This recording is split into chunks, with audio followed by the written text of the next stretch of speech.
Thank you. I can, I now get to the point where I can have to do something other than just heckle from over there. Now, this already feels wrong to me, because I think if you are a journalist, you like to be in the thick of things. I feel like I should be sitting down there with you with this microphone in my hand like that. I'd feel much more comfortable in that kind of position.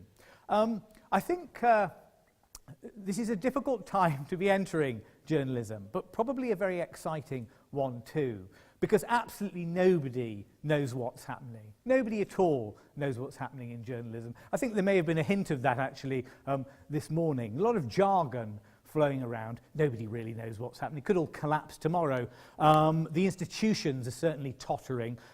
We don't know what will happen to them. And I think actually what the idea of the reader is seems to be in a very strange space at the moment. We've heard a denial that newspapers and their online versions are interested in clickbait. I see a lot on newspaper websites that is just clickbait. And in fact, I think this is one of the things that you have to consider if you are thinking of going into this profession, is that in a way the relationship between the paper and the journalist has shifted quite a lot in recent years. In the past, you would never have had, I don't think, figures like Samantha Brick, who wrote those weird, confessional, bizarre pieces for the Daily Mail that I think were really designed as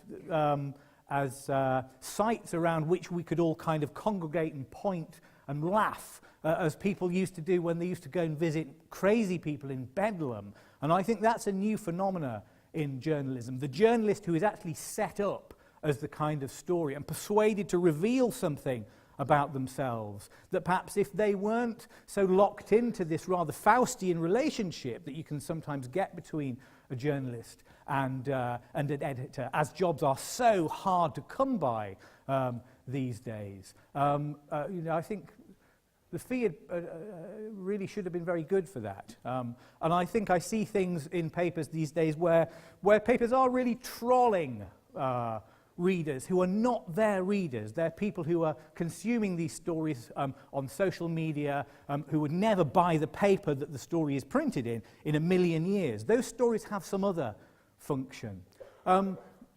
Most of my work is done for the BBC, and I can remember we had a session where the programme I do, Free Thinking, on Radio 3, which is a sort of arts and politics and ideas discussion programme, where we like to think that we do our homework and we ask proper questions.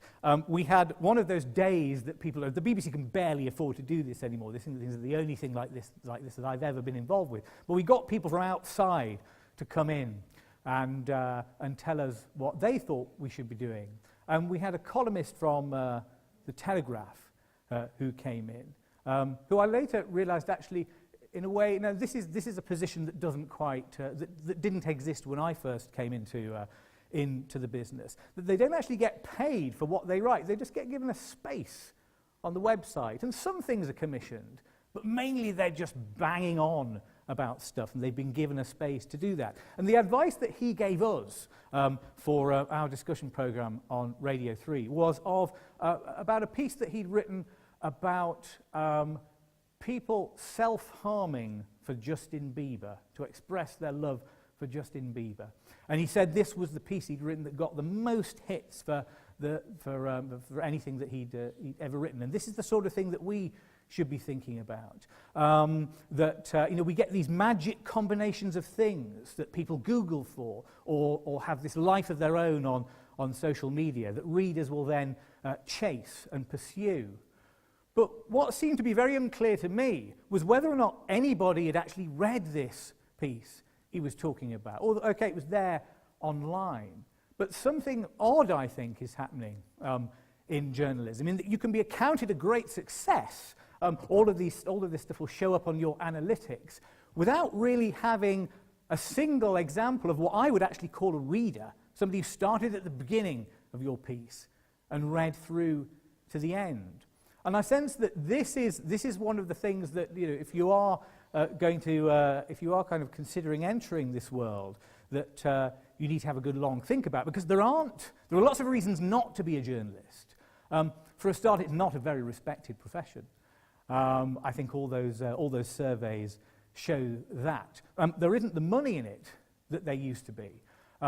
When I first started out as a journalist in the late 90s, you could make a living from it, but all those rates have gone down and down and down, and you can receive nice offers from proper papers saying, would you like a bit of space on our website, and there's no fee at all for it. And this seems to be much more, it's much more of a jungle as far as that kind of thing is concerned than it used to be. It's hard to get paid at all by some people. If you work for The Economist or something like that, you can be on the nice rate of £1 or 75p a word. That's terribly, terribly rare now. So one of the things this means, I think, is that the profession is gentrifying. And actually, I think one of the things that if you ask the question, what advice would you give if I'm starting out a career in journalism? Be really well connected. Ideally, be the child of a Rolling Stone or something like that, because I think it's getting harder and harder to actually acquire a job in this world without those sort of connections. But there are compensations. In a way, one of the compensations is that there's an awful lot of freedom to be had. Newspapers are all in crisis. All of these institutions are tottering and are fearful of the future. And you could exploit that, because there will always be journalists. There will always be space in the world for people who have a story to tell, for people who are curious about other people and who want to say something and who want to get a story out there. There'll always be a space for lots of people who aren't interested in monetizing audiences and who actually think probably that might be something that other people can interest themselves in if they really want to. And there will, I think, always be a space for those stories that people don't really want to read or might not really want to read at first. And perhaps they're the most important stories of all. I entered this world not quite by accident, but I was the beneficiary of a tottering institution that only just fell over, will fall over this weekend, actually, The Independent on Sunday, next weekend. It was owned by Trinity Mirror when I arrived, who seems to be managing it with great expertise and aplomb, which explained kind of how miserable everybody there was, possibly. It was a place of great anxiety and concern, and we all thought it was doomed to close.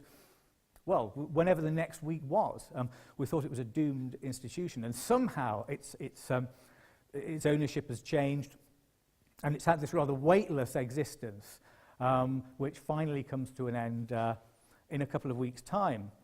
But because it was in trouble, that meant that if you went along there to do work experience and to open the post, in essence, then you were quite likely to be asked to do something else, because there just weren't they were sacking people, and there were lots of empty desks, not quite as many as there are there now, but there was plenty of space, and there would always be sort of room there for somebody with an idea, or who just kind of vaguely looked like they might be able to do something. There would always be something that could be thrown their way. And at the time I went there, I was at the fag end of a PhD. And I think that, I don't really give advice, but I think if there was a bit of advice that I could give about how to make your way in this world, it's know about something else other than journalism. I mean, it's great to be studying journalism, but actually you've got to have a hinterland, really, I think, in order to know what interesting things there are to write about, and also to have some kind of expertise in some other sort of field. I think, in a way, to have that academic background is, if you have that, or if you're going to go on to do anything after your degree, I would say that doing a PhD, doing a DPhil, doing an MA, something like that, is probably quite a good idea, because there are lots of journalists out there who don't really know how to use archival sources. They can't find their way around these databases. They don't know how to use a library. They might not know how to do a freedom of information request. They don't know how to handle source material often in the way that people who have an academic training do. People with an academic training are often frightened of cold calling people. They don't like knocking on doors. In some ways, it's quite good to have those skills in both areas, because it's not a Venn diagram with much of an overlap in, I don't think. And one thing I've noticed, actually, among some of my younger colleagues, is that they're getting a bit scared of the phone. So maybe, I said I didn't give advice, but maybe here's another thing.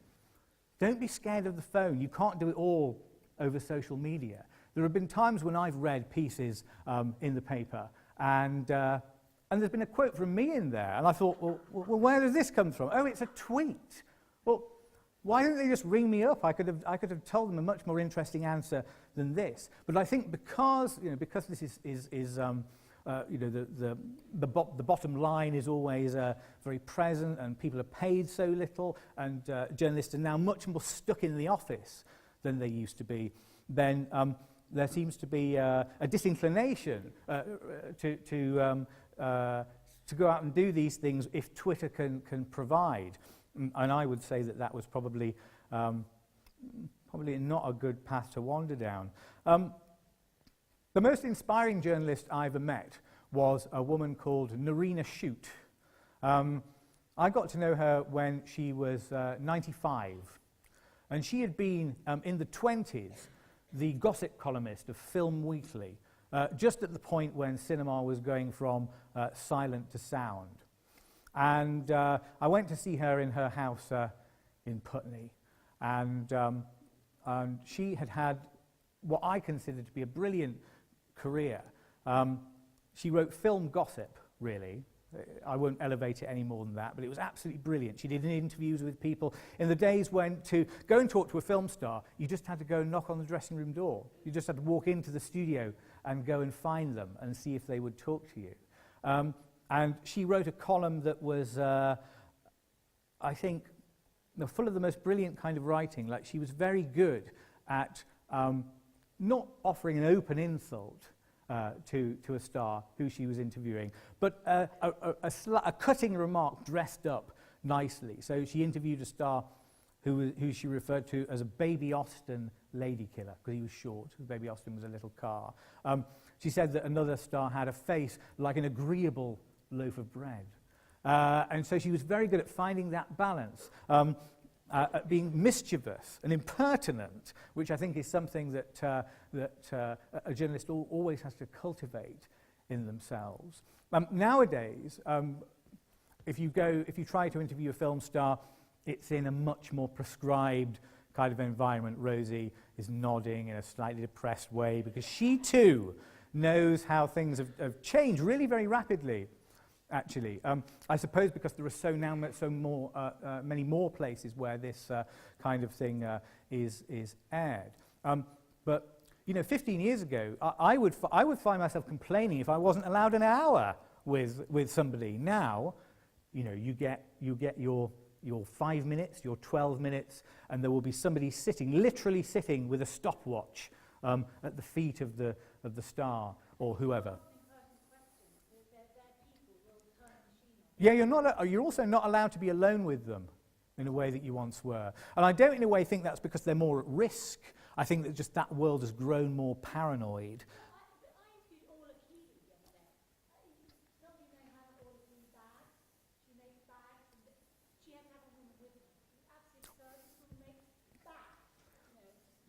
So there are kind of barriers to us that they weren't there before. And actually, so you have to fight harder and harder to have what in a way often ought to be the object of this exercise, is to have a sort of a genuine conversation with somebody. Yes, there are those things that must be asked, and sometimes they're awkward to do so. It's awkward to do so. but actually to try and have that experience that you might have if you weren't in a hotel with somebody with a stopwatch counting every second of your interview. And the one advantage, actually, there's always a way, with every obstacle that's thrown at you, I think there's always a way of turning it to your advantage. The people who do this are catatonically bored. They sit there, it must be like, it's like watching sheep being dipped or something. These journalists are brought through the room. Most of them ask the same 3 tedious questions. If you can be the person who doesn't bore them on that day, then you've won, and you've got the quote you need or the thought that you need from them. And it's not as hard to do as you think, because you know what? There are a lot of really awful journalists out there. If you can be, the good one and the smart one on that day, and also lots of them, because these things are taking place, these junkets are so massive. Lots of people, lots of journalists have been sent from a long way away and are having to conduct these interviews in their second or third language. So if you can be the person who makes that connection, then you're going to come away with something interesting. And I think there are ways to sort of to play this to your advantage. And sometimes, as Rosie said, it's often to say nothing, I think, and for wait to them to fill the silence, which I think people generally do, because actually an interview is something that you and the interviewee usually have a mutual interest in getting something good out of this. They don't want to be boring. They don't want to come over as difficult or tedious. They want to be smart and funny as well. So in the desire to do that, they will usually rush and fill any gap or lacuna. And actually, the waiting can sometimes be very interesting too. But I also say, don't be afraid to cut something short. You know in your gut when you're not going to get anything. And there are ways that you can kind of set up your own little bits of resistance to this process. I can remember a couple of years ago going to interview Harrison Ford, and realizing pretty soon into the interview that he wasn't really going to respond to anything. I'd done all my homework, and if you're doing a print interview or a radio interview, that really is your number one priority. Do your homework and try to work out what is always asked of these people, and then find the 2 or 3 things that nobody's ever asked them before, or variations upon them. And I felt I'd done that in his case. I'd looked back at things from his early career. I could have researched his conscientious objection to the Vietnam War, and it was just very clear that he wasn't going to do anything at all with this. So, and it's a moment I treasure when I'm feeling despondent and gloomy. I just said, well, thank you very much. Thank you for your time. And turned on my heel and left the hotel suite, leaving the woman with the stopwatch on the floor totally flabbergasted, and him not really knowing what to do either. So there are, in a way, you are sort of powerless in some ways, but there are ways of asserting yourself in these situations.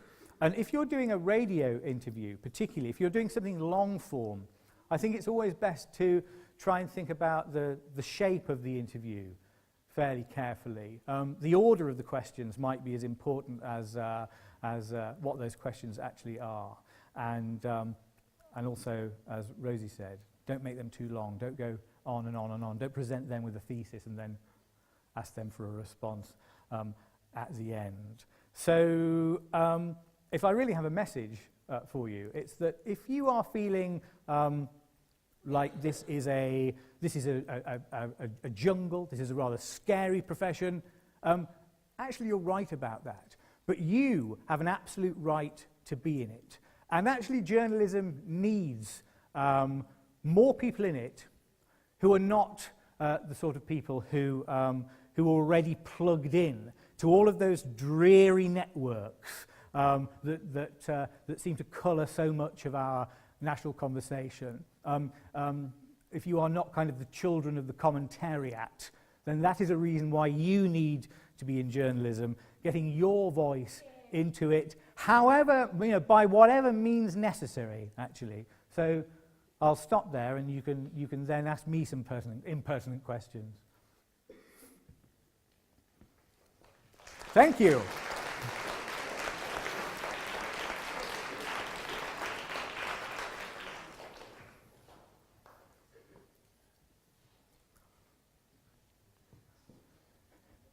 Oh, yes.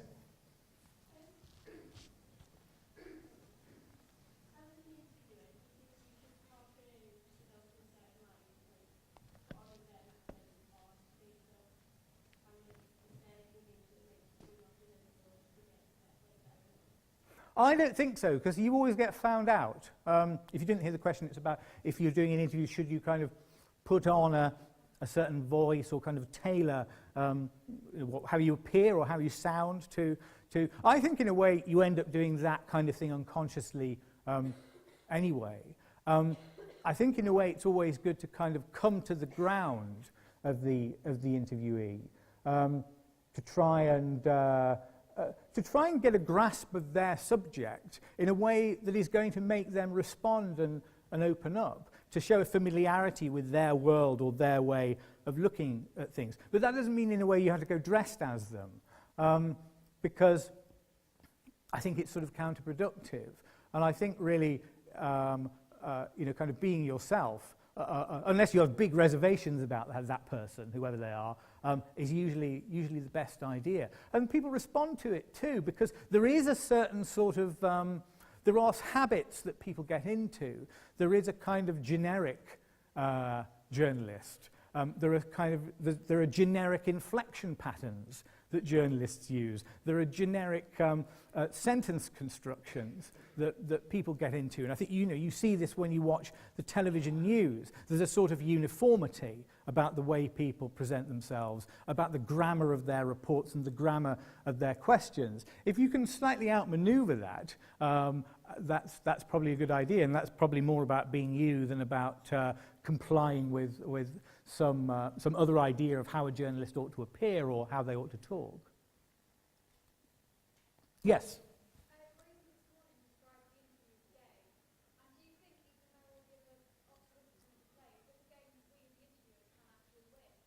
Oh, well, ideally, you both can win. It depends what kind of interview you're doing. If you're seeking to expose some shortcoming or to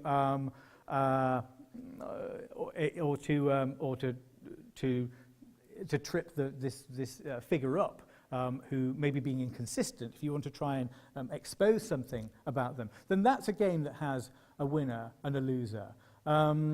Although it might not always feel it in the moment. But I think with most interviewing, where you're not dealing with somebody who's corruption or sloppy thinking you're trying to expose, then it's much more, in a way, more of a dance than a game, really. And there are moments when you might have the attention, and moments when they have it.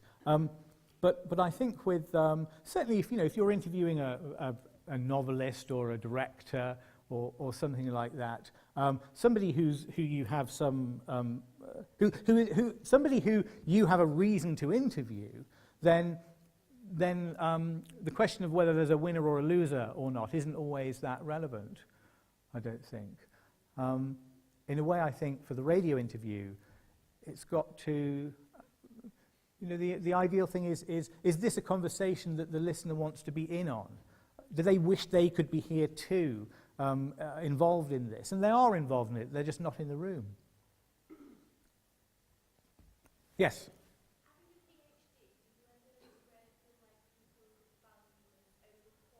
You can't, what is being overqualified? I don't think you can be overqualified. No, I mean, it's, in a way, it's not the qualification that is of value. It's the research techniques, really. I think that it teaches you a certain sort of discipline, and the news isn't always about what's happening in the here and now. The news is often the latest example of something that has deep historical roots, or a phenomenon that might be rather, old, or it's to do with the personal histories of people.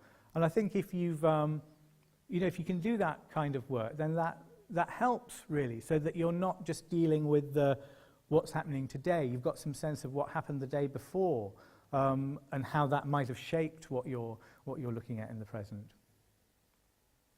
Yes.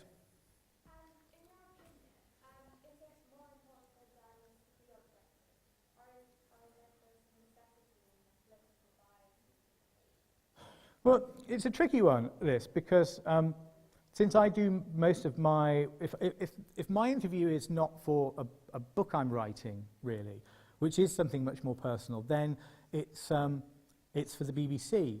And depending on whom you're talking to and what figure that is, then different ideas come into play. If you're dealing with something about which there's a matter of some controversy, or if it is a identifiably political subject, then you have to be impartial. You can bring your own experience to it. You can bring your own anecdote to it. But you've always got to be very aware of what the opposite point of view to whatever you might hold privately would be, so that you can get that balance right. Now, sometimes it's sort of an impossible task, really. And actually, there are subjects that move from one category to the other. So, for instance, the BBC's balanced assessments of an issue like global warming,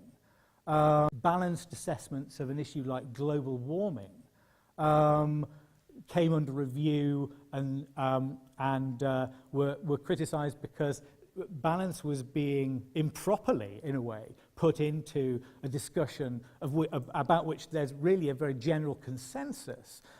So the idea of balance there wasn't reflecting the fact that the opponents of climate change, the opponents of the science of climate change, represent a tiny minority who were being perversely overrepresented in those arguments.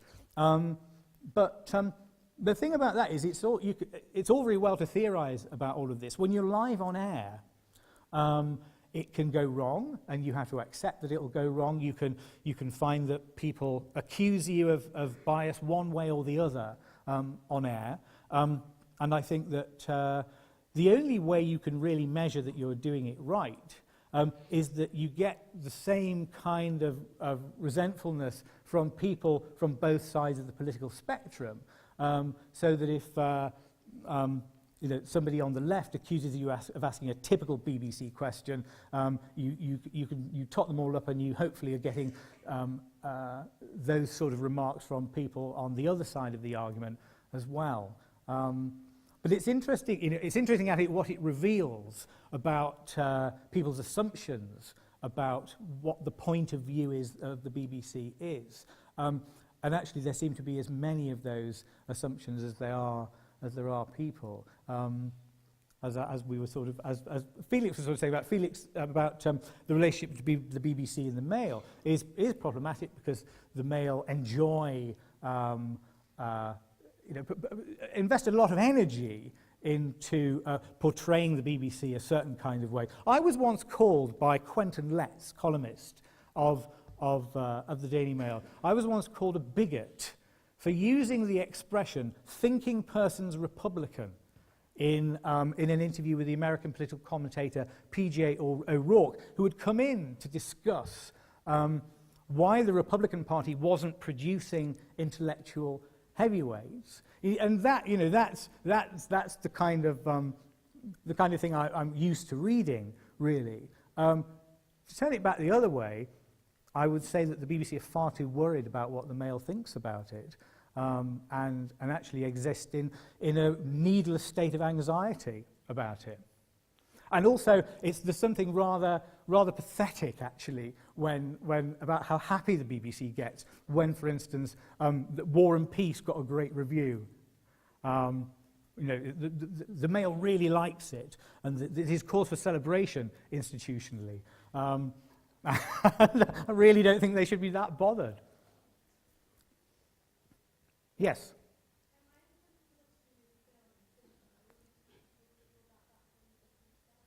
Well, as a historian of it, really, and as an interviewer, I was interested in the history of British cinema, and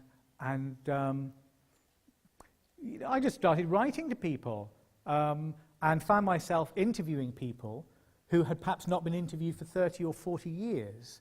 And this is perhaps something that something more broad might be extracted from this. But actually, if you write to somebody and ask them for an interview, generally they say yes, unless they're figures who are really kind of besieged by these things. So because I was interested in cinema,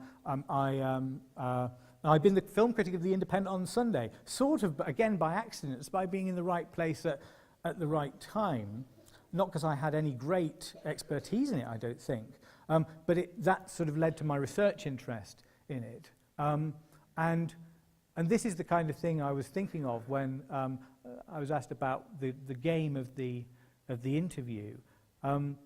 With some of those people who I went to track down people who had been involved in the very last survivors of silent cinema, people from the very earliest days of it. And actually those interviews produced what were, in a way, not exactly lifelong friendships, because I was meeting people sort of in the last few years of their lives. But some of those became rather important relationships to me, because I'd come along and I'd ask them these questions about their lives. And their lives and careers have been rather forgotten and neglected. And actually that is the thing that most interests me as a writer. Finding those people who haven't been talked to, but have done something fascinating and need to talk about it or want to talk about it. And can give you those connections across time. I went to interview a silent film star called Joan Morgan right at the end of her life. And this was 10 years ago. She could tell me about the day that she was working on a film adaptation of Far From the Madding Crowd, for which Thomas Hardy came on location with them. And it seems to me that kind of story is one that, I mean, that's as interesting to me as anything that might be happening right now outside this room. Yes?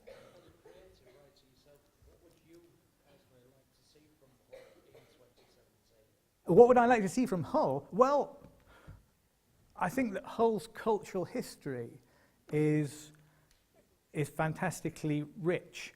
And it would be nice to know what was happening here and now too, and how that related to Hull's history. Hull's a fascinating city.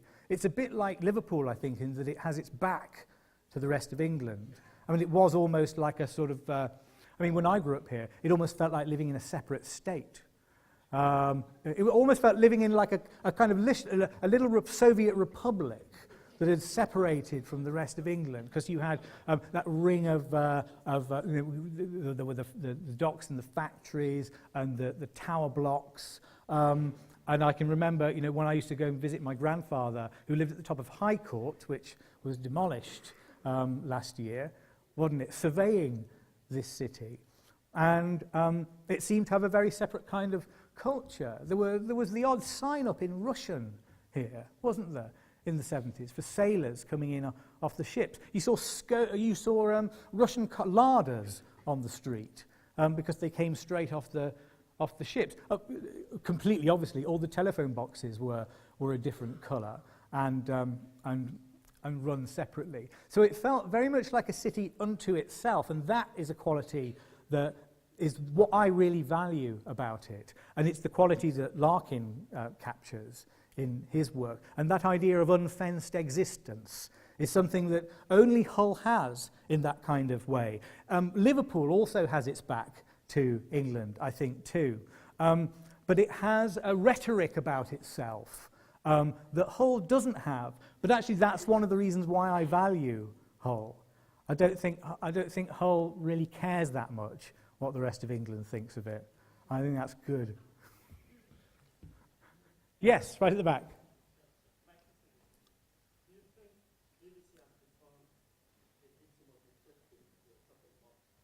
Do you think the BBC has become a victim of clickbait? I'm not sure, because its online presence doesn't seem to me, it's perhaps not as well developed in that kind of area, but and its online presence is not. I've never felt like I've been led down the garden path by, or I don't ever feel I've been trolled by the BBC, but I've certainly been trolled by the Guardian and by the Mail. I don't think, because of it's a public service broadcaster, it can. Oh, is that the? Oh, sorry, I thought you were doing that, because this is what I do. Here's a tip when you're broadcasting, if you want an interview to end. Smile as you're doing it, though. People always understand it. I thought I was being wound up then. And I think, yes, I don't think it does, because because it has this special protected status, because the programs it produces are made to the terms of the charter, which under which certain kinds of programs have to be made. It's not impelled to pursue strategies like this because of the license fee, though that may change in the future. I certainly think that there are some things that you get the sense that there are some programs that do have a bigger life beyond the station they're being broadcast on than they do on the station itself in podcast form. But I don't think, because it's a sort of a unique institution, really. It isn't.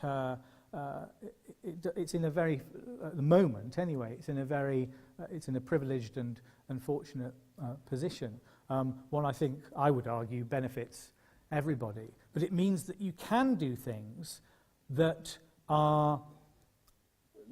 you can make programs simply because you feel that they need to be made, rather than because there'll be something that you can that will be justified in ratings terms or click terms. At the moment, fortunately, what I do anyway is rather insulated from that, and I wonder really what the future will bring in that regard. At the moment we can make like a 45-minute program on Proust, or next week we're doing a 45-minute program on Andrei Tarkovsky's film Stalker. Now, nobody else really is doing that. ITV aren't doing it, and even in the podcast world, that kind of thing isn't done, I would suggest, to the same levels of competence and sophistication. So who knows? It's the doubt under which I live, and which all of us live, probably. How many people are actually involved in making that program? Now that is a really good question. Almost two. Let's say two. Me and a producer. 2 people. And you think because digital production is cheaper, is there more skill? I don't think so. I don't really understand how what we do could be done for less. It's the Whole studio full of technicians that you might have done 25 years ago. We have one technician. Yeah, we have one person who will keep us on air and who oversees the broadcast of that to the world. Yeah, but it's tiny numbers of people, minuscule amounts of money. I mean, we're talking about people will get very small fees for coming on. We have to ask ourselves serious questions about whether we can do something or not on how whether or not we can afford the box set. Frankly, it's as tough as that. There's no room for manoeuvre anywhere at all. In a way, it's yeah. I don't know what I should say about it really, but I don't really see that anything could be reduced and for it still to be getting on air. That's that moment, is it? Okay. Well, thank you for that.